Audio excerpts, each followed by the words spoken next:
technology, etc. Microwave band, I think this license part, I think we can skip. That's not in your, at least, of course, if you want to know, licensing is a bit, again, very, very, both you need to be technologically aware and its potential applications also.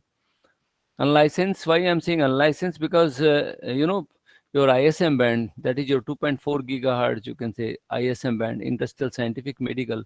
This particular band doesn't, you don't need any license there to think about any application.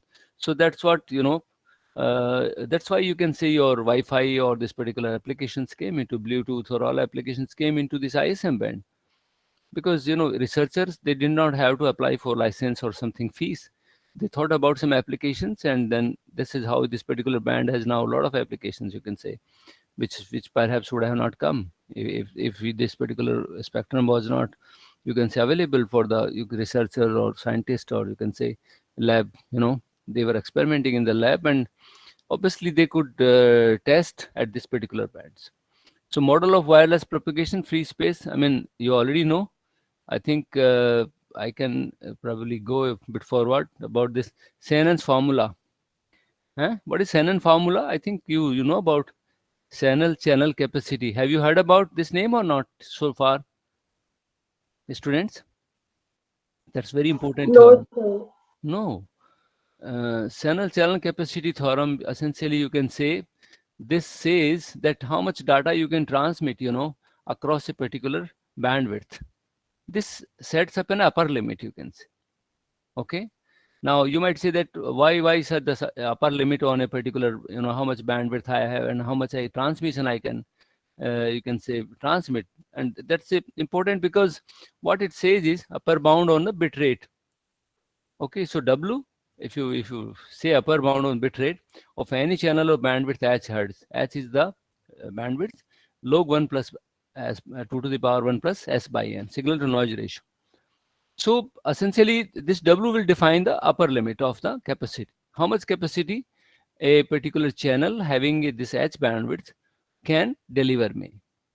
So depending upon, one, you can draw a conclusion very easily. You can draw is more bandwidth is more capacity I can have. That's very simple.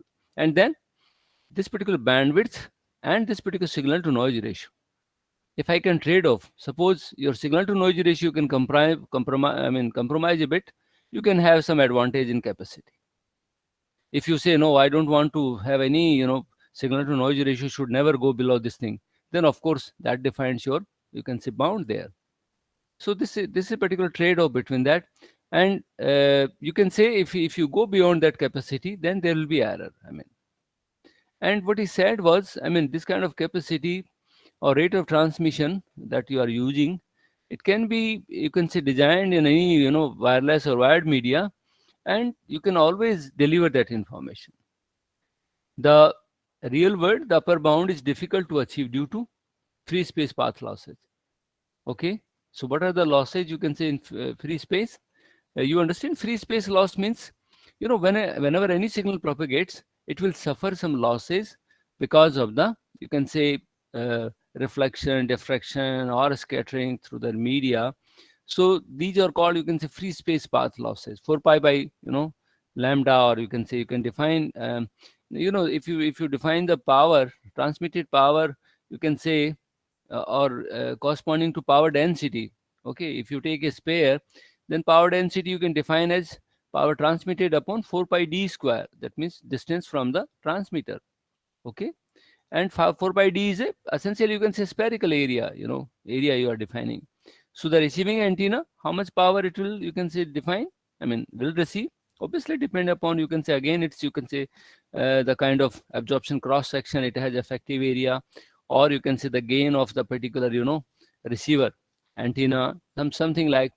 So we can, obviously, you can say that this particular losses determine. Now, as simple as that, you can say that's a suppose satellite signal we are transmitting from Earth, or from we are getting from satellite. Why there should be losses in between? Because of atmospheric, you can say. So these you can call as free space path losses, and they are of course inherent everywhere.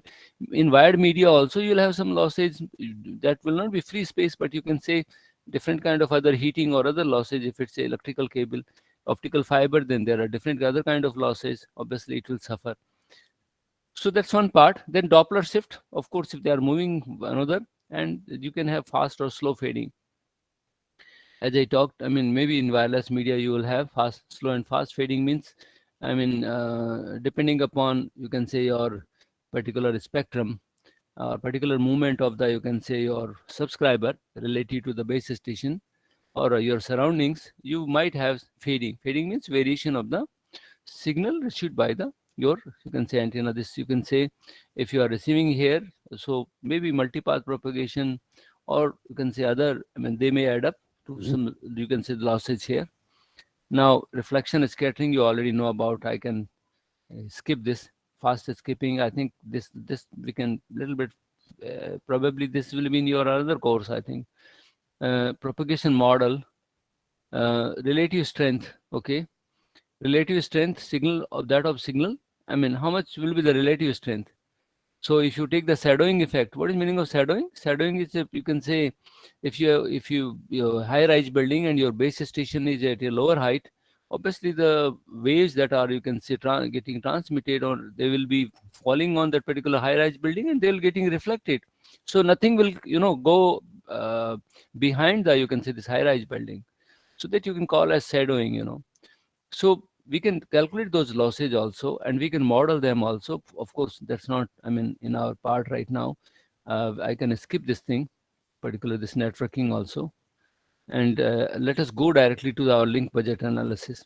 This little bit of, I wanted to, I have already, given you idea about, but let me give you some idea about this particular spectrum, spread spectrum also, because that's a very useful in a sense. A lot of applications are coming here. We have already talked about frequency hopped spread spectrum and direct sequence spread. Now they are at the physical layer. If you have any network, little bit exposure also right now.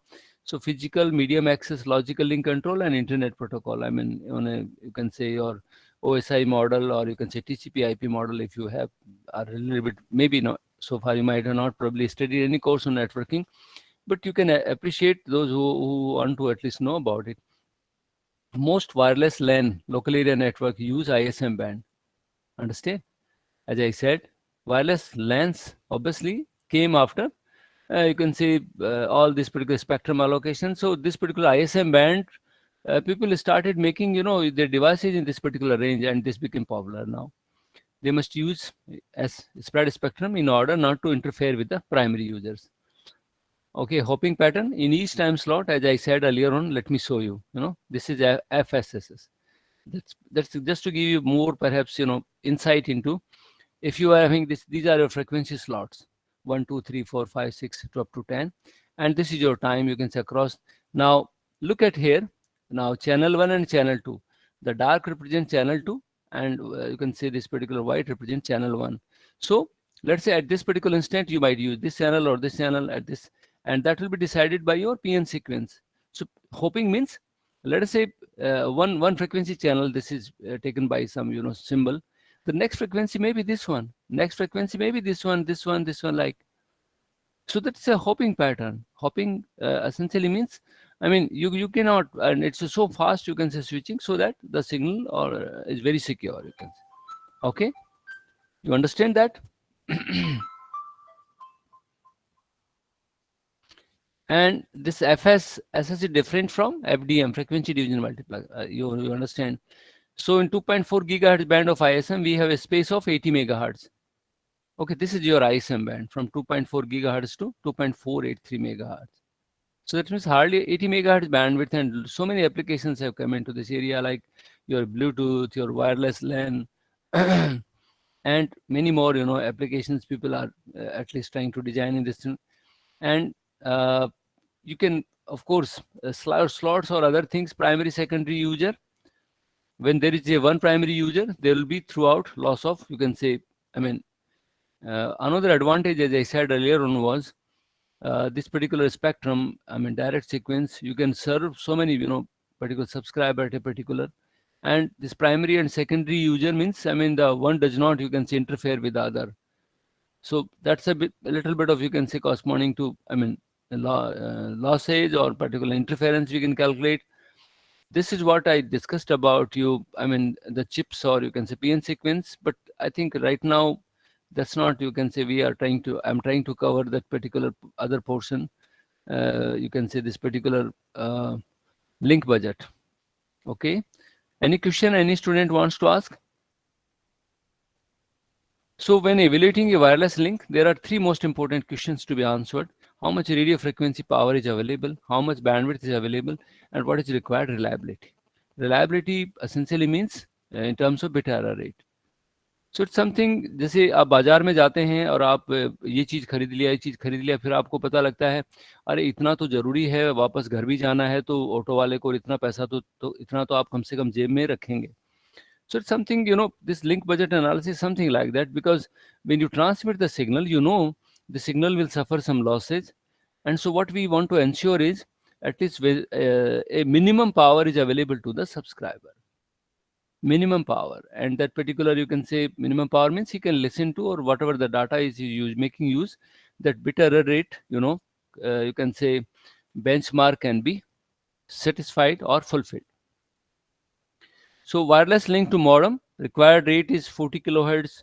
I mean, plus framing and checksum. I mean, you can, if you are transmitting, let's say an RF, through this particular antenna, okay, transmitter and receiver part, and then suppose it's a 28.8, I mean, kbps modem. If you are using for a phone line, for a broadband, let us say, of course, this is no longer perhaps so used also. But then you have to define a particular, at the receiver end, a particular minimum bit error rate has to be, you can say, defined on bit error rate 10 to the power minus 6, and range is 5 meters. So you can calculate that. Of course, this is more about networking. Now, choice of technology, as I said in the spectrum, why you might say that why is a 900 megahertz was chosen for mobile communication? Why satellite communication was chosen for, you can say, C band or X band? The reason is simple, because you can say it's suitability. So at 900 megahertz, maybe you can say 700 megahertz also we can have, but 700 megahertz is already allocated for some other applications. So it's not possible, you can say, the spectrum which was available when, you can say, mobile communication started, all other applications were already, you can say, designed on, and so this around 900 megahertz, this particular spectrum was available. So this was given, you can say, for mobile applications. And 2.4 gigahertz and 5 gigahertz are not selected since the required rate is low. Okay. That's the reason, you can say, why the choice of technology. No spread spectrum, since low transmission power is sufficient for 5 meters. Orthogonal FSK, I mean, we can transmit. And link budget, I mean, that's one example. That's another example, wireless USB. Okay. Wireless USB is something you can call your Bluetooth. Okay. Bluetooth is an example, I think all of you know, or perhaps most of you are using it also, because from one user to other user, the range is very small in Bluetooth, maybe 50 meter, 60 meter. Okay, if it's it's a totally open space, maybe a little bit 10 or 20 more meters, but after, you can say, 60, 70 meters, you can't use Bluetooth. Why? The reason is simple. This is only designed for short range, and the power that you can say it can transmit are also limited, and so obviously the signal cannot travel beyond that. Okay, so like, I mean, if you look at this particular range, 30 meters bit error rate, we are transmitting, you can say, desktop USB. I mean, you can say, nowadays, I mean, a lot of people are, you can say, making use of these applications also. Like you can transmit up to 30 meters, like wireless LAN, you can call in a lab or something. Selection of technology, ISM band, 83 band use, DSS spread, long distance transmission. DSS is spreading to support long distance transmission. So like GPS is, what is the height of the satellites that are, particularly, you can say, being used for this GPS is around 24,000, 24 to 20, 26,000 kilometers above the, you can say, Earth surface. That means this is a long distance. And so DSS is being used there for long distance transmission, okay, due to spreading. So how much is spreading that you, of course, you can calculate. Performance increasing technique for wireless networks. Now you might say that, sir, losses are there, issues, you can say noise or other things are also there.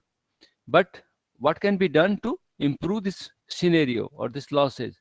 So what you can do essentially, let's say antenna diversity is there. Diversity is to address the, you can say, feeding or some other issues. Like you can say, like you must have seen it in your corridors also many times, in your hostel corridors or even on the walking on the road, that a particular area gives you good, signal, you can say, and the one area is where you don't get any, mobile signal. You must have wondered why it is so. So there are some areas where the signal, you can say, multipath propagation happening in such a manner that signal are getting canceling each other. So there obviously the signal strength will be very small there, or almost zero. And there may be areas where the situation doesn't, so that's why this variation. So through antenna diversity, what antenna diversity does, antenna diversity, you can say you put more, at least transmitter or receiver, so that if it is not getting from one, it will get from the other one. So diversity, redundancy, you can call. Coding, coding is used to reduce the error, you can say, corresponding. I mean, that's one area for this wireless transmission. And then the power control. Power control means like you increase the power so that if a subscriber is complaining that he's not getting a signal in this particular area, at least he starts getting, power control. Of course, they have their own limitations, I think. So diversity, what's the definition? To send multiple copies of the same information, signal through several channels. Diversity. So it's as good as, you can say, redundancy. Goal is to combat fading in wireless channels. So fading, that means to negotiate this kind of, you can say, example is time frequency and antenna. I mean, these are the things which are used. Also known as space diversity method. A set of array elements also referred to as branches space sufficiently apart from it. In fact, nowadays you must have noticed also, like space diversity, this is what is called MIMO technology, multiple input, multiple output, where we are using multiple transmitters and multiple receivers to improve the speed, improve the download speed. So in your 5G, MIMO is a, you can say, a very important technology which is being used in all kind of, high speed data transmission. And it can be MIMO, you can maybe 16 element, maybe 32, or if you go for massive MIMO, I mean, it can be more than 100 transmitters. You can say spaced at a distance, maybe around, you can say, sometime 5 centimeters, sometime maybe 5 feet, or whatever the corresponding combination that are used, can combat multipath fading. So to combat in wireless transmission, you always have multipath fading. So to negotiate that, we use this MIMO or multiple diversity antenna concept, independent of the distance, in order to channel wavelength. Now, two branch diversity systems, a number of algorithms have been proposed to reconstruct the original transmission. Two branch means, I mean, as I said in the, I think the rake receiver I used when I discussed the frequency, this is spread spectrum. So that, I mean, some 4-5, multipaths you can add up, or your receiver is capable of adding. So that's what the concept of rake receiver. Pick up the strongest signal and you can say add them up. Now, smart antennas, of course, are used also. Multiple antennas that change in order to adapt to the condition of wireless channel. The smart antennas are now, for the future applications, these are being used, in fact, can focus towards the receivers, can focus to the transmitter, also known as beam forming. That means, I mean, multiple beams you can form. Beams are, obviously, you can say, they are basically linking you with the base station. So that's your mobile stations, and you can say corresponding, this is your base station. So that means this is a subscriber. So you can have a special, diversity also here. So far we have only, you can say, time and frequency, diversity, you can say. You can have a space diversity also. Space diversity will uh, increase your capacity of subscribers, because now, rather than all subscriber using the same kind of, you can say, this particular, each subscriber can be given a particular beam. That's what meaning of this beam forming. Okay, so in this MIMO technology or many other application, people are working actively on this kind of, you can say, as a communication engineer.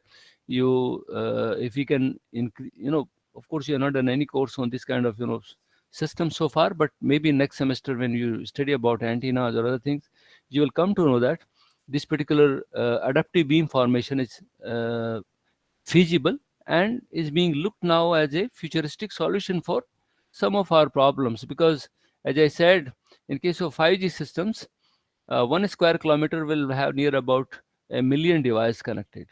Million devices. Look at the figure. 1 square kilometer.